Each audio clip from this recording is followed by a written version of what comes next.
Hello. Today we're going to be talking about Solving the Mystery of Reading, Chapter 9.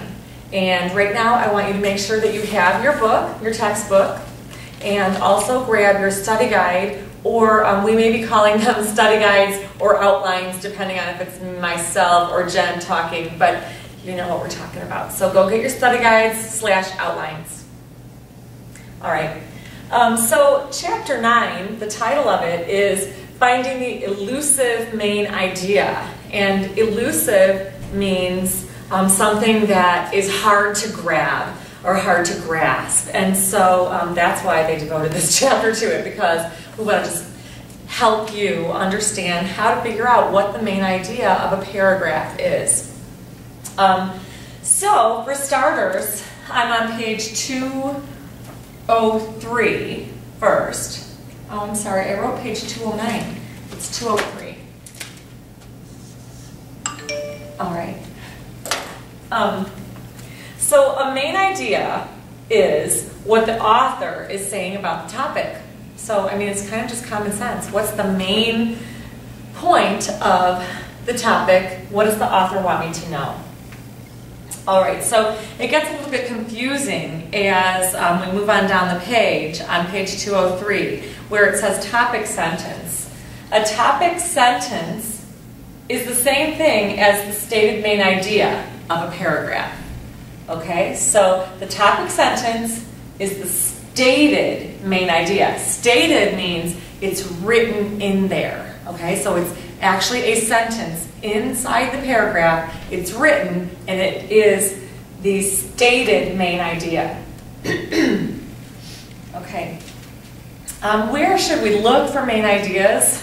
Oh, this is a tricky part, because you really can essentially find the main idea anywhere in a paragraph. And if you look at your book right now on pages 204 and 205,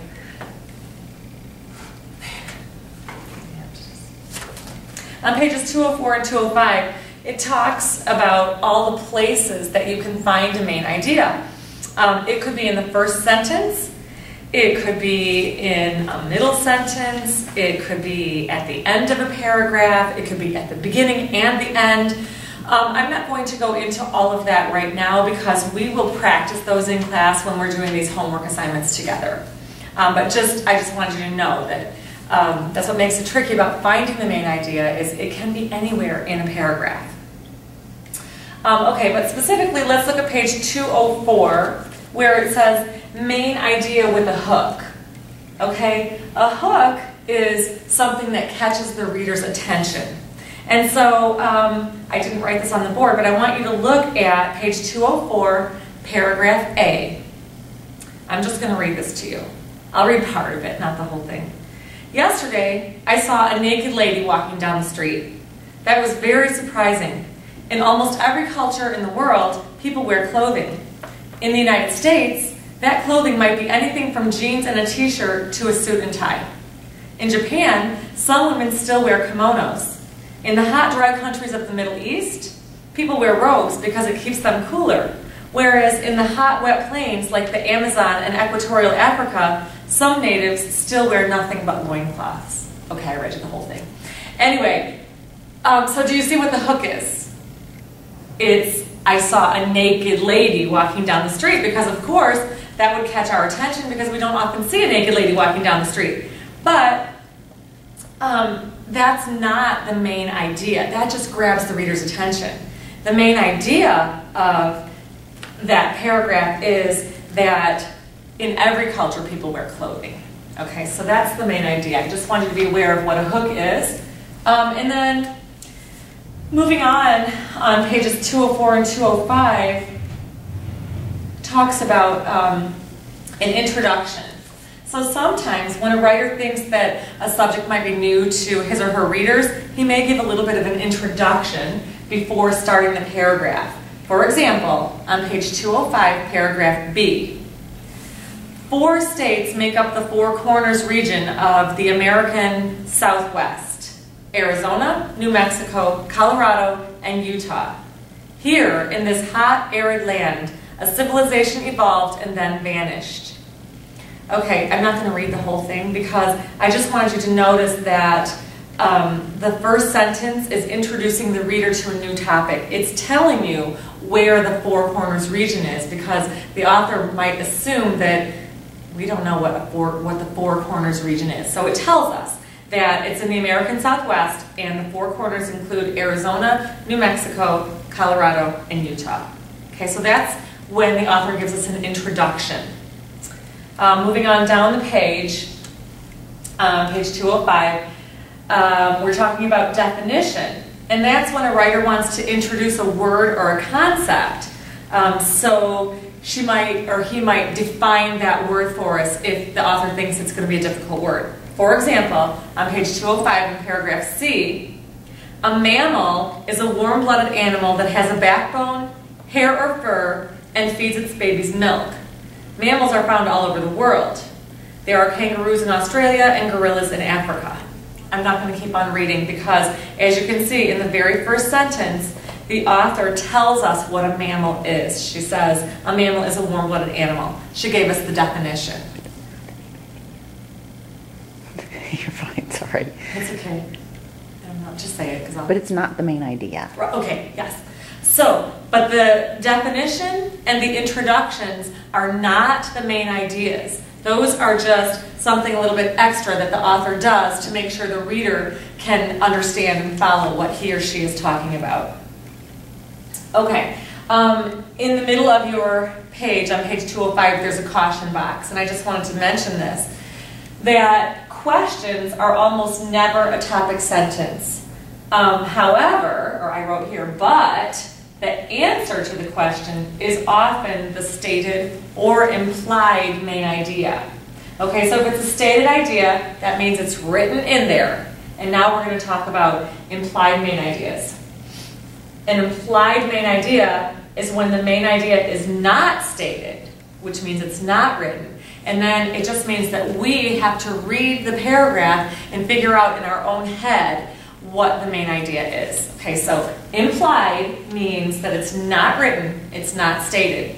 And just as a little note, you can follow me over here for a minute, sometimes the implied main idea is also called inferred. It's on page 210, I'm not going there yet, but I just wanted to let you know that implied sometimes means inferred. So it means it's not stated and we have to infer or figure out what the main idea is. Okay, so now I am going to turn the page. As I said before, on pages 206 and 207, where it talks about the main idea can be found in the middle of a paragraph, the end of a paragraph, the beginning and the end. We'll talk about all that in class as we practice it. Okay, so I just want you to skim over it, be aware of it. I'm not going to go into it right now. So turning to page 8, go on this side. Transition clues. On page 208, transition clues are relationships between ideas. Okay, so sometimes an author will use words that let us know what's coming next, maybe. On page 208, I want you to just look at the list. I wrote the list, but I didn't write every word that's included. So I would like you to look at that with me right now. Addition clues would be words like first, also, another, in addition. Those kind of words are addition clues. Then there are time clues. Those are words like first, next, later, before, after. Tells you when something's happening. There are cause and effect clues, and those tell you sort of like this happened because of this, or that happened as a result of this. Comparison clues here use words like similar, or like this, or it's the same as this. Those are comparison clue words. And then last we have contrast clue words. And those are words that tell us that there's going to be a contrast, like but, or however, or instead. Okay, so I just want you to look at those, and again, we will practice them more in class. There are a lot of practices in our homework. Let's move on, skipping some pages here, to page 216. Here, it shows it on your page. I also wrote it up here just so I can talk about it. Fields of study in science. And then it breaks it down into types of sciences. This isn't all the types of science, so we could imply or infer that there are many types of sciences, but this book only wrote some, which are geology, botany, zoology, chemistry, and astronomy. Okay, and then it just breaks it down a little bit further and shows that geology is the study of rocks and minerals, botany is the study of plants, zoology is the study of animals, chemistry is the study of chemicals and their reactions, and astronomy is the study of the stars and the planet. We could break it down even further and talk about types of rocks and minerals, types of plants, types of animals. So you can see that this study map could get bigger and bigger and bigger as it goes down.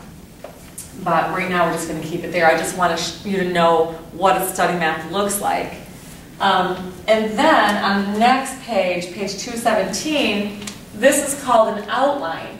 And this information is the exact same. Same information in the study map as is in the outline, but it's just written in a different form. And I guess they're just showing you two ways, because some people, they prefer to study things in this way, where it looks like a picture. They can put things together better in their head. And other people prefer to have things all neatly lined up like in an outline. But it's the exact same information. So fields of study in science, fields of study in science. Then we have Roman numeral 1, geology. And under it, rocks and minerals. So this would be our Roman numeral 1, then rocks and minerals. Roman numeral 2 is botany. This would be our Roman numeral 2. And our first point, or A, would be plants. Here's plants. So you can see that this is the exact same information, just written out in two different ways. And I think that, at least for my class and Jen's class, on your midterm and or final exam, we'll ask you to do one or the other of these. So you don't have to memorize these, but just know this is a study map and this is an outline. And we will be going over these in class more together. And I think that is all I am going to cover for Chapter 9 today. So I'll see you in class.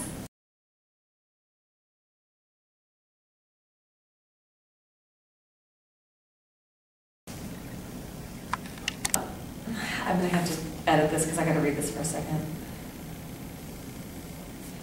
I don't like how they... Actually, they don't really say...